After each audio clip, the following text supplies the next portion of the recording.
today on the Clock Tips podcast.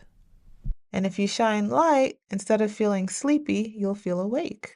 The light itself, though, also goes to the SCN, this clock region in your brain. And if it goes there in the dark, instead of during the daytime, the brain goes, wait a second, what is going on?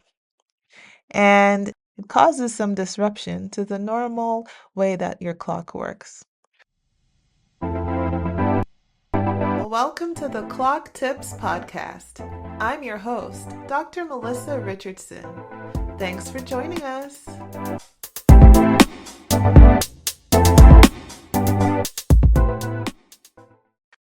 Let's talk about why lights at night might be a bad idea.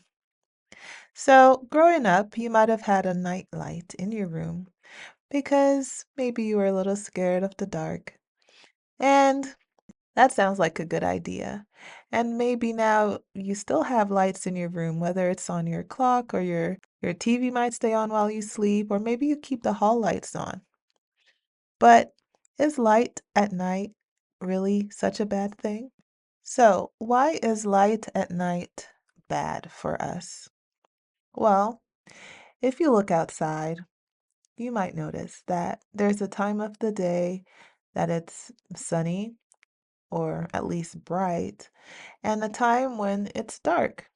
This is known as our day-night cycle. And this happens because our planet rotates on its axis, and sometimes it's facing the sun, and other times it's not. Our body tracks what the planet does and records this 24-hour day-night cycle every single day. And in a way, it expects it to happen. And so when we have interruptions to this day-night cycle, our brain knows that something is wrong. So how exactly does the light even get to our brain? And is it really causing that much disruption? Light gets to our brain through our eyes. And our eyes, of course, is important for us to see, but it also helps to regulate our circadian rhythms by sending light to the brain to tell it what time of day it is relative to daytime and the nighttime. And one thing we cannot seem to do is trick our brain that it's really day when it's night or it's really night when it's day. It knows what's going on. So when the cells in our eyes receive light information and send this information to the brain, it goes to specific parts of the brain that calculates and takes note of what time of day it's supposed to be. And one of these parts of the brain is known as the suprachiasmatic nucleus. It's a small structure in the middle of your brain, towards the bottom of the brain, in a place called the hypothalamus. And this area is also known as the master clock of the brain. There are lots of other timekeeping areas in the brain and the body, but this one is a really important area for receiving light information and knowing what time of day it is. So, what happens when the light comes at the wrong time, like at nighttime? Light at night can do a couple things. One, it can suppress melatonin, and melatonin is known as the hormone that helps you feel sleepy, usually sometime before 11 p.m., maybe definitely before midnight. And if you shine light, instead of feeling sleepy, you'll feel awake. The light itself, though, also goes to the SCN, this clock region in your brain. And if it goes there in the dark, instead of during the daytime, the brain goes, wait a second, what is going on? And it causes some disruption to the normal way that your clock works. One of the things it might do, it can shift when you wake up or go to sleep the following day. This is known as a phase shift. Another thing that light exposure at night can do, other than suppressing melatonin and inducing a phase shift or a change in your activity onset the following day, is obviously disrupt your sleep. So if you turn on the lights in the middle of the night or sometime after it's dark and you're trying to go to sleep, you can feel wide awake and it's going to be hard to go back to sleep. Again, What's happening in the brain is that it's receiving information that, well, even though it's night, the lights are on, so something must be happening, and we're supposed to be alert like during the day. And so this is all confusing to the brain in the sense that it knows it's not supposed to be happening and it's not going to react as it normally would if it was all dark. Now, can your brain sense the difference between bright light and dim light? The answer is yes.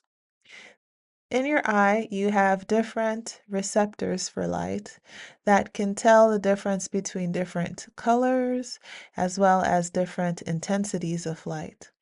So if the light intensity is really dim or bright or somewhere in between, your eyes can sense the difference. And you might have heard about blue light as something that might be helpful depending on the time of day or the circumstance, or harmful. If you look on your cell phone, you might see that there's a blue light blocker, or you might have blue light blocker glasses to filter blue light that comes through the screens. This is especially important at night when your brain needs to know that it's nighttime and not daytime anymore. But why blue light specifically?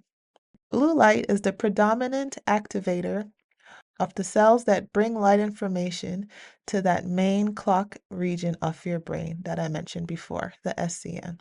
So, if you shine blue light at the wrong time of the day, it will definitely have an impact on disrupting your clock if you shine it at night. Now, don't get me wrong, blue light isn't bad. You need it in the morning. That's why you should get up and, get some sunlight exposure. And those wavelengths of light tend to be more common in the morning, anyways, when you need it. Naturally, of course. So, where to go from here? If it's dark outside, try to limit your light exposure. If you're going to bed, make sure that your room is dark and that you limit any type of light exposure as far as possible. And if you have to get up in the middle of the night for any reason, don't turn the lights on. Your brain will appreciate not being confused. Thanks for joining us today. Please visit our website at clocktips.com for more information about this podcast, how to join our ongoing research study, and more resources to help you improve your time intuition, sleep, and productivity. If you found this information helpful or interesting, don't keep it to yourself. Share it with others and join the discussion on our social media platforms under the handle @myclocktips. Until next time, take care of yourself.